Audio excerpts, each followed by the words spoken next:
আসসালামু আলাইকুম। হযরত আবু বকর রাদিয়াল্লাহু আনহুর সূত্রে নবী সাল্লাল্লাহু আলাইহি সাল্লাম থেকে বর্ণিত, তিনি বলেছেন, সময় আবর্তিত হয়ে পূর্বাবস্থায় ফিরে এসেছে, যে অবস্থায় আল্লাহ তাআলা আকাশসমূহ ও পৃথিবী সৃষ্টি করেছিলেন। ১ বছর হয় ১২ মাসে, তন্মধ্যে ৪টি নিষিদ্ধ মাস, অর্থাৎ তাতে যুদ্ধ বিগ্রহ করা হারাম। এর ৩ মাস হল ক্রমাগত যুলকাদা, যুলহাজ্জাহ, মুহররম, আর রজব মাসও নিষিদ্ধ মাস, যা জামাদিউস সানি এবং শাবানের মাঝে অবস্থিত। এরপর তিনি বললেন, এটি কোন মাস? আমরা বললাম, আল্লাহ তার রাসূল সাল্লাল্লাহু আলাইহি সাল্লাম এ ব্যাপারে অধিক জ্ঞাত। বর্ণনাকারী বললেন, এরপর তিনি বলেন, এ কি জিলহজ মাস নয়? আমরা বললাম, জি হ্যাঁ।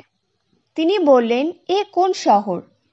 আমরা বললাম, আল্লাহ ও তার রাসূল সাল্লাল্লাহু আলাইহি সাল্লাম অধিক জ্ঞাত আছেন। বর্ণনাকারী বলেন, তিনি কিছুক্ষণ চুপ রইলেন।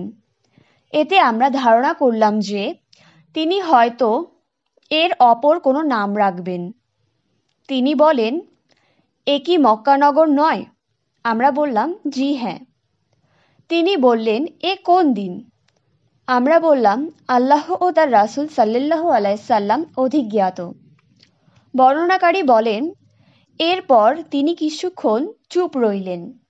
এতে আমরা ধারণা করলাম যে তিনি হয়তো এর অন্য কোনো নাম বলবেন।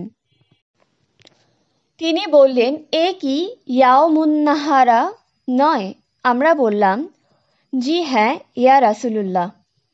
তিনি বললেন, তোমাদের জান ও মাল, এবং রাবি মুহাম্মদ বলেন, আমি ধারণা করি এর সাথে তিনি তোমাদের মান সম্ভ্রম একথাও যুক্ত করে বললেন, এগুলো তেমন মর্যাদাপূর্ণ যেমন তোমাদের কাছে আজকার দিবস, এই নগর এবং এই মাসও পবিত্র। তোমরা অতি সত্বর তোমাদের প্রভুর সাথে মিলিত হবে।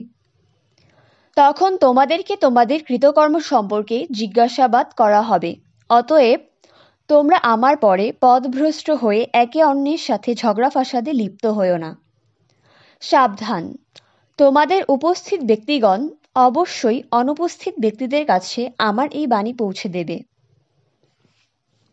সম্ভবত উপস্থিত ব্যক্তিগণ যাদের কাছে আমার বাণী পৌঁছে দিবে, তারা হয়তো এখনকার শ্রোতাদের চেয়ে অধিকতর সংরক্ষণকারী হবে। এরপর তিনি বললেন, সাবধান, আমি কি আল্লাহর নির্দেশ পৌঁছে দেইনি?